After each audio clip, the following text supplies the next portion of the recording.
எகிப்துன்ற பேரை கேட்டாலே எல்லாருக்கும் உடனே ஞாபகம் வருது பிரமிட்ஸ். இந்த பிரமிட்ஸை சுற்றி நிறைய மர்மங்கள் இருக்கு. இந்த பிரமிட்டை கட்டினது யாரு, ஏலியன்ஸா ஹியூமன்ஸான்னு சொல்லி பெரிய ஒரு டிபேட்டே இன்று மட்டும் ஓடிக்கொண்டிருக்கு. இதுல அடுத்தபடியா எல்லாரும் சொல்றாங்க இந்த எகிப்துல இருக்கிற பிரமிட்டை கட்டும்போது யூஸ் பண்ணப்பட்ட ஒர்க்கர்ஸ் எல்லாம் அடிமைகள். அது பொய்யின்னு எகிப்திட அரசாங்கமே நிரூபிச்சிட்டு இருக்கு. சில பல ஹாலிவுட் படங்கள் எகிப்துல தடை செய்யப்பட்டிருக்கு இப்படிப்பட்ட தவறான இன்ஃபர்மேஷனை அந்த படத்துல சொன்னதால. அது மட்டும் இல்லாம இந்த எகிப்தை சுத்தி நிறைய எலும்பு கூடுகள், அதாவது மம்மிகள் கண்டுபிடிக்கும். அவங்க அடிமையா வேலை செஞ்சதுக்கான எந்த ஒரு தடையுமே இல்லாம. சோ இந்த எகிப்தை கட்டினது அடிமைகளா இல்ல ஏலியன்ஸ்? இதை பத்தின ஒரு சில உண்மைகளை தான் இந்த வீடியோல நாங்க பார்க்க போறோம். வாங்க முழுசா பார்த்தோம்.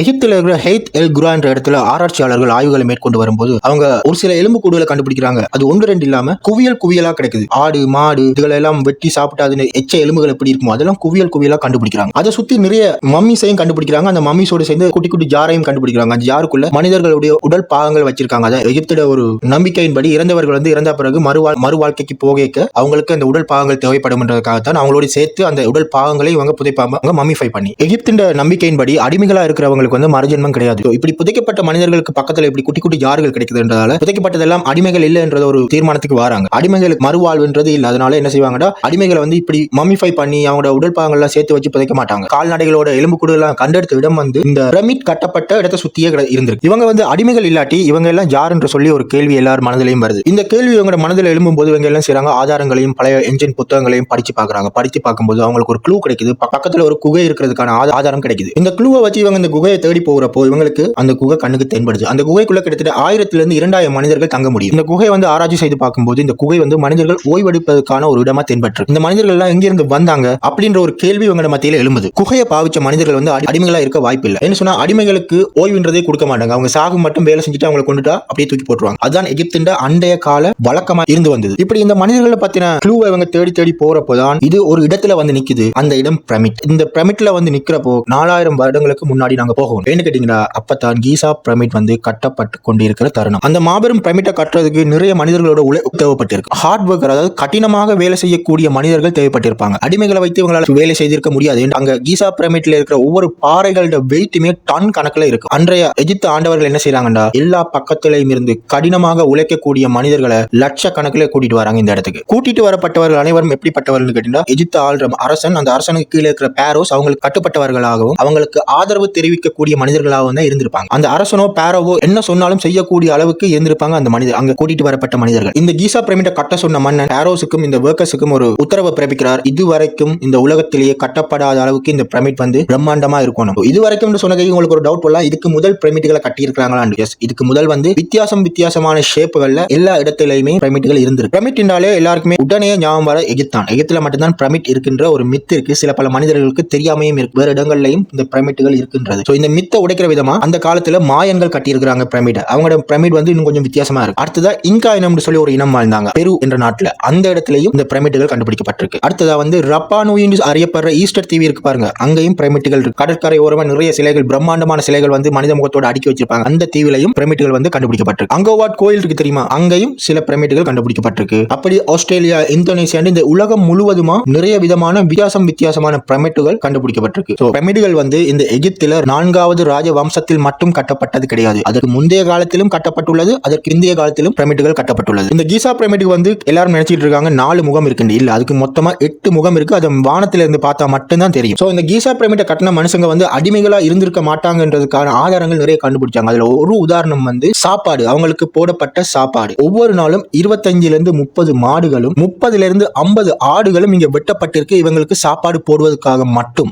அப்படி சமைத்து இவங்களுக்கு விருந்து வச்சு, ஒரு அடிமையா இருந்தா அவங்களுக்கு இப்படிப்பட்ட ஒரு விருந்து உபசாரம் கிடைக்காது. ஏண்டா அடிமைகளுக்கு அவங்களோட வாழ்க்கையில ஒரே ஒரு விஷயம் தான் அடிமைகள், என்னன்னா அவங்க வேலை செய்யணும், சாகணும். அவங்களுக்கு சாப்பாடோ அவங்களோட ஹெல்த்தையோ எதை பற்றியுமே எந்த ஒரு அரசரோ எந்த ஒரு அரசாங்கமோ யோசிச்சது கூட இல்ல. ஆனா இப்படிப்பட்ட ஒர்க்கர்ஸுக்கு ஏண்டா இவங்க நல்ல டன் உடைய கற்களை தூக்குறவனும் இழுக்கணும் என்றதுக்காக இவங்களுக்கு மிகவும் உடல் வலிமை கொடுக்கக்கூடிய சாப்பாடுகளை இந்த அரசர் இங்க வேலை செய்யற மனிதர்களுக்கு அளித்து வந்தார். அதற்கான ஆதாரங்கள் தான் இவங்க நோண்டி எடுக்கும் போது குவியலா ஆடு மாடுகளுடைய எலும்பு கூடுகளை கண்டுபிடிச்சாங்க பாத்தீங்களா, அது ஒரு ஆதாரம். இங்க வேலை செஞ்ச பல லட்சம் மனிதர்கள் குகையிலையும் குரூப்பா இருந்திருக்காங்க. வேலை செய்த மனிதர்கள் தங்களோட இனக்குழுவை வச்சு அவங்க ஒன்றா சேர்ந்து உறங்கி இருக்காங்க. 1000 மனிதர்கள் உறங்கியதாக சொன்ன அந்த குகையில தாங்க யார், தங்களோட இனம் என்னன்னு சொல்லி பேரையும் எழுதி இருக்காங்க. தாங்க இந்த குரூப் தாண்டு. இப்படி குரூப்பா வசிக்கிற மனிதர்கள் வந்து கண்டிப்பா அடிமைகளாக இருக்க வாய்ப்பில்லைன்னு சொல்லி அடுத்த ஆதாரத்தையும் சொல்றாங்க. அங்க இருந்த ஒவ்வொரு குழுக்களுக்கும் ஒவ்வொரு விதமான டாஸ்க் கொடுத்திருக்காங்க. அதாவது எந்த இடத்துல இருந்து எந்த வகையான கற்களை எந்த குரூப் வந்து எடுத்துட்டு வரணும்னு சொல்லி பிரித்து கொடுத்திருக்காங்க. இந்த கீசா பிரமிட்டுக்கான கற்கள் எங்க இருந்து எடுக்கப்பட்டதுன்னு கேட்டீங்கன்னா, கீசா பிரமிட்ல இருந்து கொஞ்சம் தூரம் தள்ளி இருக்கிற அஸ்வான் என்ற ஒரு இடத்துல இருந்து இந்த சுண்ணாம்பு கற்கள் எல்லாம் எடுத்துக்கொண்டு வரப்பட்டுள்ளது. சுண்ணாம்பு கற்கள் எடுக்கப்பட்டு நைல் நதி வழியாக இவங்க கீசா பிரமிட்டை நோக்கி கொண்டு வந்திருக்காங்க. அந்த அஸ்வான் என்ற கல்குவாரியிலிருந்து நைல் நதி வழியாக எத்தனை லட்சம் கற்கள் கொண்டு வந்தாங்கன்னு கேட்டீங்கன்னா, கிட்டத்தட்ட 20 லட்சத்துக்கும் அதிகமான கற்களை கொண்டு வந்து சேர்த்திருக்காங்க. சாதாரண கல்லு தானே, அதை ஈஸியா கொண்டு வந்திருப்பாங்கன்னு யாருமே நினைச்சிருக்காங்க. கீசா பிரமிட் வெயிட், அந்த மிகப்பெரிய பிரமிட் வெயிட் வந்து கிட்டத்தட்ட 50 லட்சம் டன்ஸ். ஒரு டன் வந்து 1000 கிலோ அப்படின்னா 50 லட்சம் டன் வந்து எத்தனை கிலோவா இருக்குன்னு நீங்களே கணக்கு போட்டு பாருங்க, உங்களுக்கே விட தெரியும். 50 லட்சம் டன்னுல ஒரு பிரமிட் கட்டப்படுகிறது. அந்த பிரமிட்டோட அடிப்பாகம் வந்து எவ்வளவு பெருசா இருக்குன்னு கேட்டீங்கன்னா, கிட்டத்தட்ட 10 ஃபுட்பால் கிரவுண்ட்ஸ், ஃபுட்பால் கிரவுண்டையும் அடுக்கி வச்சா எந்த அளவு அகலம் இருக்குமோ எந்த அளவு நீளம் இருக்குமோ அந்த சைஸ் தான் இந்த கீசா பிரமிட் அடிப்பாகும். அதோட மேற்பகுதி டாப் வியூ எடுத்து பாத்தீங்கன்னா கிட்டத்தட்ட 6 ஃபுட்பால் கிரவுண்ட் சைஸ் இருக்கு. அந்த அளவு பிரம்மாண்டமானதுதான் இந்த கீசா பிரமிட். 50 லட்சம் டன், 20 லட்சம் கற்கள், இதை இவங்க எப்படி கொண்டு வந்தாங்கன்றது இன்று மட்டும் பெரிய ஒரு கேள்வியாவே இருக்கு. ஒரு சிலர் சொல்றாங்க கொஞ்சம் கொஞ்சமா தண்ணி ஊத்தி இழுத்துட்டு வந்தாங்கன்றாங்க. சில பேர் சொல்றாங்க ஒரு வாய்க்கால் வழியா தூக்கி போட்டு அதுக்கு கீழே காத்து நிரம்பிய பைகளை கட்டி அதை மிதக்க வச்சு கொண்டு வந்து சொல்றாங்க. எப்படி இவங்க கொண்டு வந்திருந்தாலும் இந்த ஆராய்ச்சியாளர்களோட கணிப்பின்படி ஒவ்வொரு 2.25 மணி நேரத்துக்கும் ஒரு கல் வந்து இந்த பிரமிட்ல கட்டி இருக்க வேண்டும். அப்படி இருந்தா தான் இவங்க சொல்ற 20 வருஷத்துக்குள்ள இவ்வளவு பெரிய பிரம்மாண்டமான பிரமிட்டை கட்டி முடிச்சிருக்க முடியும். பல லட்சம் மனிதர்கள் இதுல வேலை செஞ்சிருப்பாங்க, பல மிருகங்களை வச்சு வேலை செஞ்சிருப்பாங்க, அதெல்லாம் விடுங்க. 20 வருஷத்துக்குள்ள இப்படி பிரம்மாண்டமான பிரமிட்டை கட்டணும்டா ஒவ்வொரு 2.25 மணி நேரத்துக்கும் ஒரு கல்லை வந்து இந்த பிரமிட்டுக்கு மேல வச்சிருக்கணும். இதை எப்படி செஞ்சாங்க, பல மனிதர்களை பல இடங்கள்ல இருந்து கொண்டு வந்தாங்கன்றதெல்லாம் நாங்க முதல் பார்த்தோம். இந்த அஸ்வான் குவாரியில வந்து இவங்களுக்கு வேற மாதிரியான ஆதாரங்கள் கிடைத்தான்னு பாத்தீங்கன்னா, ஆமா, அங்க இருந்து இவங்களுக்கு ஆதாரங்கள் கிடைத்துள்ளது. அபு சிம்பிள் சொல்லி ஒரு கோயில் இருக்கு. அந்த அபு சிம்பிள் கோயில் வந்து அஸ்வான்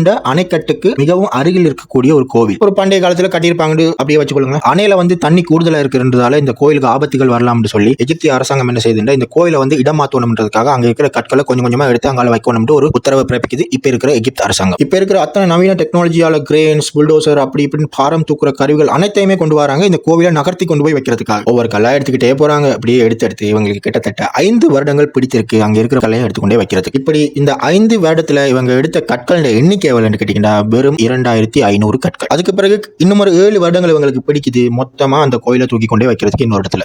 அதுவும் நவீன டெக்னாலஜியை பயன்படுத்தி கிட்டத்தட்ட 12 வருஷம் பிடிச்சிருக்கு இவங்களுக்கு இந்த ஒரு சின்ன கோவிலை கல்லா எடுத்து கொண்டு போய் வைக்கிறதுக்கு இன்னொரு இடத்துல. இப்ப இருக்கிற நவீன டெக்னாலஜியை பயன்படுத்தி கிட்டத்தட்ட இந்த கோயில்ல இருந்து ஒரு 10,000 கற்களை எடுத்துக்கொண்டே இன்னொரு இடத்துல வச்சு அந்த ஸ்ட்ரக்சரை மறுபடியும் பில்ட் பண்ணிருப்பாங்க. இவங்களுக்கு எடுத்த வருடங்கள் வந்து 12 வருஷம். 12 வருஷத்துல 10,000 கற்களை மட்டும்தான் நவீன டெக்னாலஜியை பயன்படுத்தி இவங்க கொண்டு போய் இன்னொரு இடத்துல வச்சிருக்காங்க. ஆனா இந்த கீசா பிரமிட் கட்டுறதுக்கு 20 லட்சம் கற்களுக்கும் மேலாக பாவிக்கப்பட்டிருக்கு. 20 வருஷம் தான் எடுத்திருக்கு. அதை எப்படி இவங்க நகர்த்தினாங்கன்னு கேட்டீங்கன்னா அங்கதான் பெரிய கேள்வியே இன்று மட்டும் நிகழ்ந்து கொண்டிருக்கு. ஒரு கல்லோட சைஸ் எடுத்து பாத்தீங்கன்னா நீங்க படத்துல பாக்குற மாதிரி ஒரு மனிதர் அதுல நிக்கிறார் பாருங்க. அவரையும் அந்த கல்லையும் கம்பேர் பண்ணி பாத்தீங்கன்னா உங்களுக்கு உலகம் அந்த கல் எவ்வளவு பெரிய கல். ஒவ்வொரு கல்லும் கிட்டத்தட்ட 2 கார்கள் 3 கார்கள் வெயிட் இருக்குமா, கிட்டத்தட்ட 4-5 டன்னுக்கு மேல இருக்கும் ஒரு கல்லுண்ட வெயிட். அது மட்டும் இல்லாம இன்னொரு பெரிய விஷயம் என்ன கேட்டீங்கன்னா, கீசா பிரமிட்டுக்கு உள்ள வந்து கிரனைட் கற்களால் ஆன ஒரு அறை இருக்கு. அந்த அறையில இருக்கிற ஒவ்வொரு கல்லுண்ட வெயிட்டும் கிட்டத்தட்ட 12 இருந்து 15 டன் வெயிட் இருக்கும்னு சொல்றாங்க. அவ்வளவு பிரம்மாண்டமான வெயிட் உள்ள கல்லை இவங்க எப்படி கொண்டே உள்ள வச்சிருப்பாங்கன்றது இன்று மட்டும் கேள்வியாவே இருக்கு. 12 டன், 50 லட்சம் டன், 20 லட்சம் கற்கள், நதி இப்படி எல்லாம் கேட்கும்போது மனிதர்கள் செஞ்சிருப்பாங்களான்றதுக்கான சாத்தியக்கூறுகள் இப்ப இருக்கிற டெக்னாலஜியை வச்சு கம்பேர் பண்ணி பார்க்க போனா, இவங்க சொல்ற வருஷத்தோடையும் கம்பேர் பண்ணி பார்க்க போனா மிகவும் குறைவு. எல்லாருமே சொல்லுவாங்க இது ஏலியன் தான் கட்டிச்சு, ஏலியன் தான் பிரமிட்டை கட்டுறதுக்கு ஹெல்ப் பண்ணிச்சு. இந்த அஸ்வான் குவாரி வந்து ஒரு மர்மம் நிறைந்த பகுதியாவே இன்று மட்டும் இருக்கு.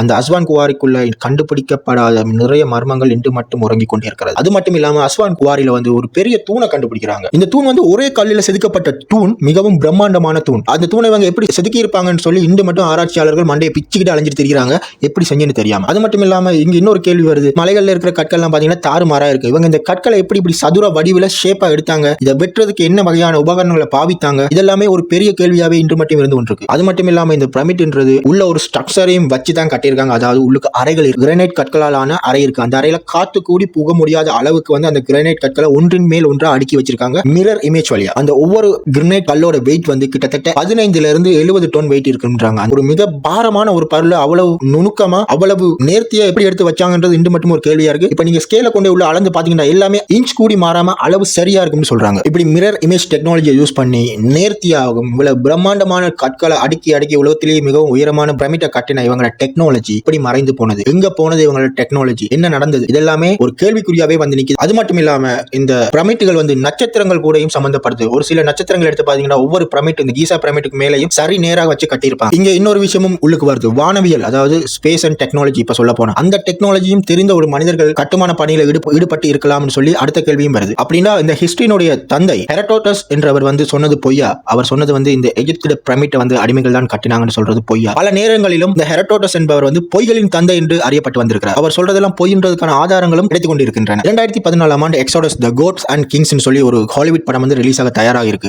ஆனா இதை எகிப்துல வந்து பேன் பண்றாங்க. ஏன்னு கேட்டீங்கன்னா இந்த படத்துல இருக்கிற தகவல்கள் சிலவை பொய் என்றதால. 1998 ஆண்டு ட்ரீம் ஹவுஸ் பிரின்ஸ் ஆஃப் எகிப்துன்னு சொல்லி ஒரு அனிமேட்டட் மூவியை வந்து இதே எகிப்து பேன் பண்ணது. ஏன்னு கேட்டா அதுலயும் பொய்கள் நிரம்பி வழின்னு சொல்லி இந்த எகிப்து அரசாங்கம் அந்த படத்தையும் தடை செய்யறாங்க. இதற்கான காரணம் என்னன்னு கேட்டீங்கன்னா இந்த எல்லா படங்கள்லையும் இந்த ஹிஸ்டரியோட தந்தையும் எல்லாத்தையும் எடுத்து பாத்தீங்கன்னா இவங்க சொல்ற ஒரே ஒரு விஷயம் என்னன்னு கேட்டீங்கன்னா எகிப்துல இருக்கிற பிரமிட்டை கட்டினது அடிமைகள். சோ அந்த ஒரு மித்தில இருந்து வெளியே வரணும். அதாவது எகிப்துல இந்த பிரமிட்டை கட்டின மனிதர்கள் வந்து அடிமைகள் இல்லை என்றது தான் இந்த எகிப்து அரசாங்கம் என்று மட்டும் சொல்லிட்டு வருது. அதற்கான ஆதாரங்களையும் அவங்க முன் வச்சுட்டு வராங்க. எகிப்தை பொறுத்த வரைக்கும் இந்த பிரமிட்டை கட்டினது வெல் எக்ஸ்பர்ட், அதாவது மிகப்பெரிய வல்லுநர்களும் திறமைசாலிகளும் தான் அவங்க சொல்லிட்டு வராங்க. இன்னொரு ஒரு ஃபனியான டிபேட்டும் போய் கொண்டிருக்கு. என்னன்னு கேட்டீங்கன்னா இந்த பிரமிட்டை கட்டினது வந்து யூதர்கள் என்று சொல்லிட்டு வராங்க. ஆனா யூதர்கள் வாழ்ந்தது எந்த காலத்துல? இந்த பிரமிட்டுகள் கட்டப்பட்டது எந்த காலத்துல? சோ இதற்கான விடையை நீங்களே கமெண்ட் பாக்ஸ்ல சொல்லுங்க. பிரமிட்டை கட்டினது யூதர்களா இல்ல எகிப்திய வல்லுநர்களாண்டு? இந்த பிரமிட்டுகள் கட்டப்படுவதெல்லாம் நிறுத்தப்பட்ட காலம் 4வது ராஜவம்சம் வாழ்ந்த காலகட்டங்களிலேயே இந்த எகிப்தில் இருக்கிற பிரமிட்டுகள் கட்டப்படுவது நிறுத்தப்பட்டு விட்டது. அதுக்கு பிறகு எல்லாம் பாத்தீங்கன்னா குகைகள் தான் இருந்த அந்த குகைகளுக்குள்ளதான் இந்த ராஜவம்சத்தில் இருக்கிற மனிதர்களை கொண்டு அடக்கம் செய்வாங்க. காலங்கள் போய் சொல்ல, ஹாலிவுட் போய் சொல்ல, சில பல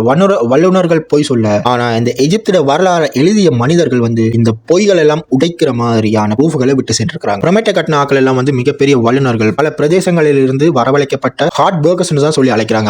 அவர்கள் வந்து அடிமைகளாக பார்க்கப்படவில்லை, அவர்கள் அடிமைகளாக நடத்தப்படவில்லை, அவர்கள் மிகப்பெரிய மனிதர்களாக பார்க்கப்பட்டார்கள். இவ்வளவு பெரிய பிரம்மாண்டமான பிரமிட்டை இன்று மட்டும் யாராலையுமே கட்ட முடியல. இதை கட்டினது மிகப்பெரிய வல்லுநர்கள், கடின வேலை செய்யக்கூடிய மனிதர்கள் என்பதற்கான ஆதாரங்கள் எகிப்தில் கொட்டி போய் கிடக்கு. சரி, அப்ப இந்த ஹாலிவுட் படங்களும் இந்த வரலாற்றின் தந்தை என்று சொல்லப்படுற இவர்களும் ஏன் பொய் சொல்றாங்க? எகிப்துக்கும் கிரேக்கத்துக்கும், அதாவது கிரீஸுக்கும் என்ன சம்பந்தம்? கிரேக்கம் வந்து எகிப்தோட டெக்னாலஜியை திருடிட்டு போயிட்டாங்களா? நிறைய கேள்விகள் எழும்புதானே. இந்த பதிவிட வரவேற்பை பொறுத்து அடுத்த பாகம் வந்து வெளியாகும். இந்த பதிவு உங்களுக்கு இன்ட்ரெஸ்டா இருக்கு, இதுல அடுத்த பாகம் வேணும்னா கண்டிப்பா அடுத்த பாகம் தயாராக இருக்கு. நீங்க செய்ய வேண்டியதெல்லாம் ஒன்று தான். பிடிச்சதா லைக் பண்ணுங்க, பிடிக்கலையா டிஸ்லைக் பண்ணுங்க. அது உங்களோட விருப்பம். முடிஞ்ச அளவுக்கு 4 பேருக்கு ஷேர் பண்ணுங்க, தெரிஞ்சவங்களுக்கு சொல்லிக் கொடுங்க. நன்றி.